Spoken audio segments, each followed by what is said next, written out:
Bosman, bagaimana mengangkat olahraga Indonesia untuk bisa menjadi berprestasi kelas dunia? Ini adalah sebuah kalimat pembuka ketika kami berempat berjumpa di airport minggu kemarin. Saya menuju Solo, mereka bertiga mantan atlet nasional yang sering mengibarkan bendera merah putih di kejuaraan internasional di era waktu muda mereka dulu, yang saat ini menjadi pengurus cabang olahraga yang membesarkan mereka. Mereka menuju ke Medan akan mengikuti sebuah kejuaraan. Keluhan mereka adalah banyak riak kecil dari gelombang besar bahwa olahraga adalah cabang yang tidak diperhatikan selama 20 tahun ini, selama masa reformasi. Puncaknya dalam 8 tahun terakhir ini makin sedikit prestasinya. Tidak heran tidak ada prestasi dunia yang banyak, dan tidak heran tidak memfokuskan prestasi olahraga sebagai kampanye pengenalan olahraga sebagai nation pride bangsa, sebagai ambasador negara, sebagai pemersatu bangsa. Olahraga tidak difokuskan sama sekali. Mungkin karena pejabat tidak pernah ikut Lemhanas, gak ngerti banyak tentang varian bela negara itu,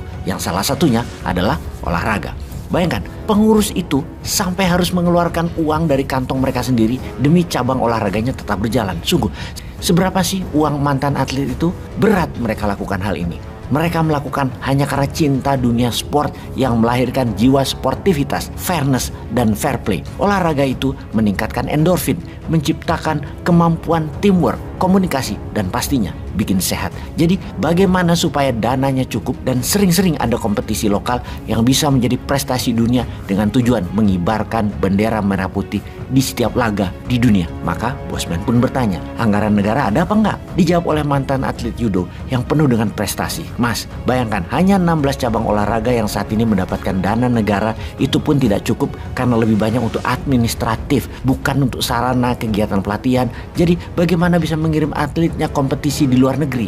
Lokal aja kurang kejuaraannya. Komen Bosman berikutnya adalah banyak ketua cabang olahraga itu para pejabat yang cari panggung ya, untuk ujung-ujungnya berpolitik atau kekuasaan, bukan? Mereka tergelak tertawa. Yang dilanjutkan mungkin benar gitu, bukan untuk prestasi olahraga, juga waktu mereka sedikit sekali karena mereka orang sibuk. Jadi pastinya dana kurang buat atlet dan kompetisi, serta sarana dan prasarana serba kurang. Ada 50 lebih cabang olahraga yang tidak masuk mata anggaran pemerintah. Cabang-cabang olahraga ini selalu tumbuh dan minat atlet dunia pun bertumbuh. Kita di Indonesia sama sekali tidak pernah mikirin apa yang terjadi di dunia olahraga internasional dan olahraga prestasi baru lainnya. Padahal di mata seorang pemimpin, jika telah ikut Lemhanas atau memiliki pemahaman bela negara, olahraga adalah salah satu cara untuk membuat negara lain hormat pada kita, yaitu menghargai atlet-atlet yang berkompetisi untuk menaikkan bendera dan menyanyikan national anthem suatu negara. Semua itu harus didesain dengan benar oleh negara, oleh pemerintah,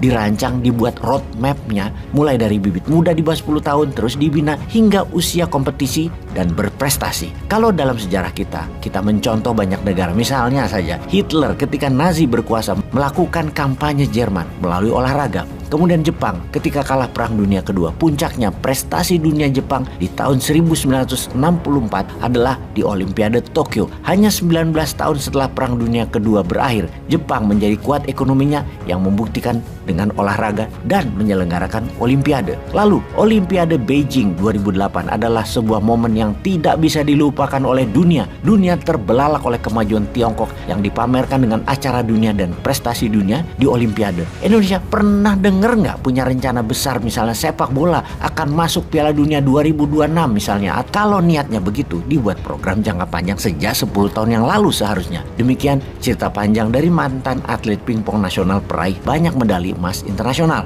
Ya sudah, nanti Newman aja yang buat rencana Indonesia masuk Piala Dunia 2030 dan 2038 Indonesia menjadi tuan rumah World Cup. Demikian komen iseng Bosman yang dilanjutkan dengan pertanyaan mereka. Jadi Bosman, bagaimana cara membuat kita ada dana untuk olahraga dan membuat kita lebih prestasi? Kalau Numa ini ya, gaya bener ya Bosman ini.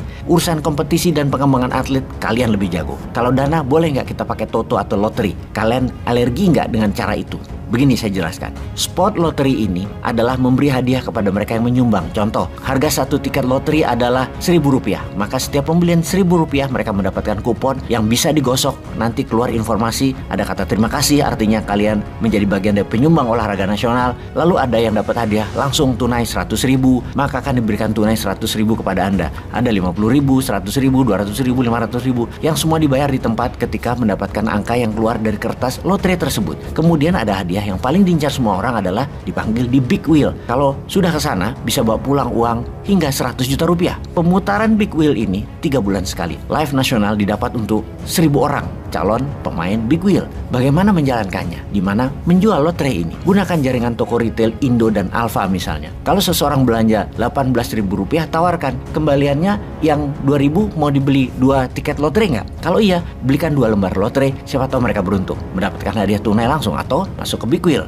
Cara mengaturnya adalah seperti dunia betting. Semua harus didesain bahwa setiap akumulasi uang masuk, maka yang 30% adalah untuk hadiah para pemenang, yang 5% adalah fee pengelola, yang 10% adalah untuk pajak, untuk negara, yang 50% adalah untuk atlet dan pembina, di mana uang yang dihasilkan itu langsung didistribusikan ke pengurus cabang olahraga non dibiayai APBN. Dibagi rata saja, misalnya langsung dibagi ke 50 cabang olahraga setiap bulannya, alias satu cabang olahraga dapat 1% dari omset lotre tersebut. Lembaga yang kelola ini adalah lembaga swasta independen yang diaudit bulanan dan terbuka secara publik. Lalu, apa komentar mereka ketika mendengar usulan ini? Ayo Bosman, kapan? Hajar! Saya dalam hati komen, kok Bosman ini tabrakan terus ya sama regulator dan pejabat ya? Power bank rumah ribut sama PLN dan oligar batubara. Bus listrik pasti ribut sama Departemen Perhubungan. Keinget mobil listrik yang nggak lulus tes emisi.